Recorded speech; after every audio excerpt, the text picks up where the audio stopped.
Tikman mo na, mahal, yung niloto ko. Diba mahilig ka sa Paris? So tikman na po kung anong ano. Ayan guys. Ayan. Lasang Paris po. Ayusin mo. Masarap siya, lasang Paris po. Hindi ka, walang ano, walang biro.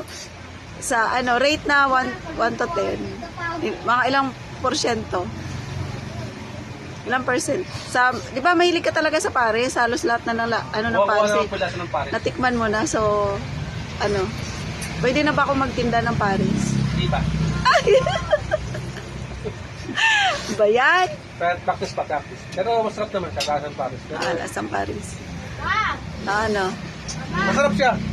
Siyempre, pag Paris po, pag sa paninda po, kayo po magtitimpla, di ba? Ah. Kasi po dito, sinama-sama na po tinimpla. Pwede na po siya magtinda ng Paris. Bukas po, pagtitinda po ng Paris. Ano ang pangalan ng Paris? Di ba kasi Diwata? Diwata Parisan. Anong sa atin? Anong tawag? Ano pangalan ng ano natin? Parisan natin? Diwata Paris. Oo. Ano? Maligno. Maligno Paris po, para. Sige na, kain ka na. Nauuso kasi ngayon mga viral na mga pangalan ng mga parisan, di ba? Oo. Kaya, unique ang Paris na. Paris na yun, yung kakaiba. Oo, yung kakaiba.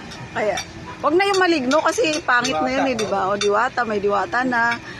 May maligno na. May maligno na, di ba? Wala pa. Mayroon yung isang ano. Mayroon na. Impacto. Oh, yun, Impacto, mayroon na. Oo, mayroon na. Impaktita. Impaktita Paris. Ay, isip ka ng pinaka-unique na ano. Yung papasok na lang sa isipan mo. Yan ang yelo. Ayun na guys. So, ayan. Okay. Maraming salamat po.